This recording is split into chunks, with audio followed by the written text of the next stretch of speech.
Today I'm addressing the question, what math do I need to teach before introducing specific sciences? I'm going to break down the exact math requirements for biology, chemistry, and physics, then the best way to tackle adding math to your lessons. Because let's face it, sometimes our students are just not happy with math, and it can be challenging to get them engaged with math. Welcome to Teaching High School Science. I'm your host, Doc, a former biochemist turned high school science teacher and private tutor. Whether you're homeschooling your teen through high school science or teaching online, join me as I share tips and strategies I've learned over the years for at-home and online labs and activities, breaking down complex concepts and structuring learning in a way that makes sense. Now, let's dive into today's topics. So let's first talk about biology, which surprises many of my parents. So yes, there is math in biology. They will need to have a good understanding of ratios, specifically how to determine ratios given a set of information. And then they will need to know how to write ratios in fraction form and the ability to convert these fractions into percentages. We convert between ratios, fractions, and percentages a lot in genetics. And students really do enjoy this unit. Another layer of consideration for biology is the level of biology. For example, honors. They would definitely want to be familiar with quadratic equations for solving problems with Hardy-Weinberg. And then AP biology uses statistics, particularly chi-square. Now, talking about chemistry, it gets a bit more involved. So let's start with the basics. They'll need to have a strong foundation of the order of operations. There are a lot of mixed operation calculations in chemistry, and they love to just skip right on past that to get the math done quickly and out of the way. You have to slow them down and remind them about the order of operations. And since there are a lot of really large and really small numbers in chemistry, we use a lot of scientific notation. They need to be comfortable moving the numbers into and out of scientific notation, as well as completing all of the operations, addition, subtraction, multiplication, and division with exponents. Now, other math skills that they will need in chemistry include solving algebraic equations.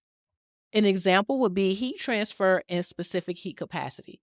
They may be given information in an equation and asked to calculate either the heat that's transferred, the temperature change, specific heat, any of the variables within that equation. They need to not only understand algebraic expressions, but how to manipulate that algebraic expression in order to solve for a particular variable. And some equations have variables that are squared, so they need to understand how to use squares and square roots when solving for variables within algebraic expressions. They will need to understand logarithmic functions for acids and bases and quadratic equations for equilibrium and ice tables. Now, moving on to physics. Many of the math skills in physics mirrors chemistry. They need to understand scientific notation. They need to understand algebraic expressions and the order of operations. Now, in addition to this, we need to add in trig functions, particularly sine, cosine, and tangent. They're going to be asked to solve for the angle or maybe a distance or displacement using these functions. And these functions are used a lot in two-dimensional forces and motion problems. Now, something that both chemistry and physics will need, especially honors and above, is significant figures. So if you're really planning to prepare them for college, you want to introduce significant figures, which should have been introduced in math. And I will go over the rules for determining significant figures and even the operations for significant figures in a later podcast. Now, let's address another common question that usually coincides with the first, and that is, can you teach the math skill they need at the time that we get there in science? Well, the answer is yes. You can teach that math skill or wait for that math skill when you get there, but it's not the ideal approach.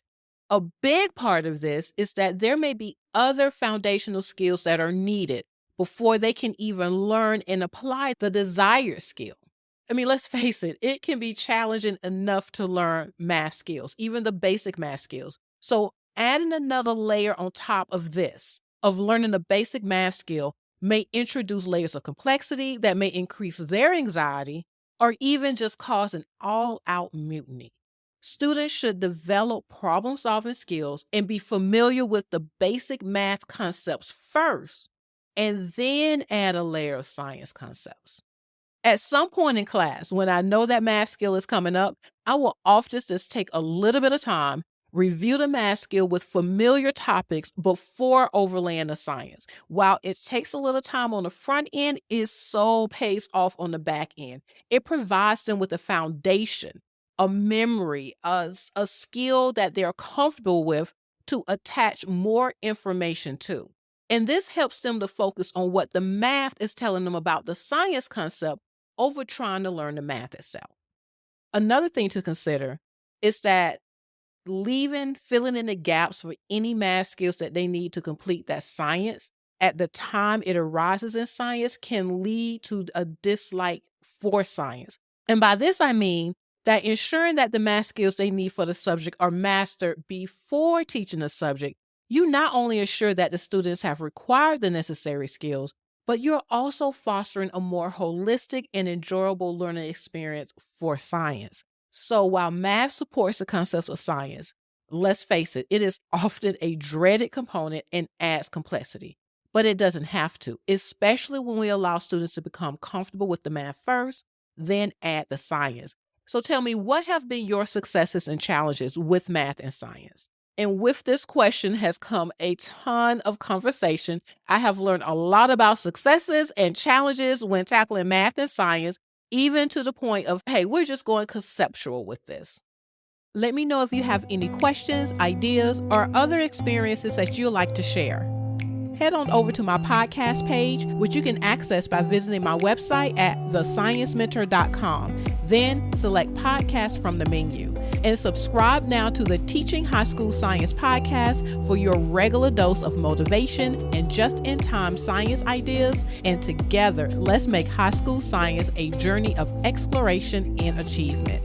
Until next time, remember, curiosity leads to endless possibilities.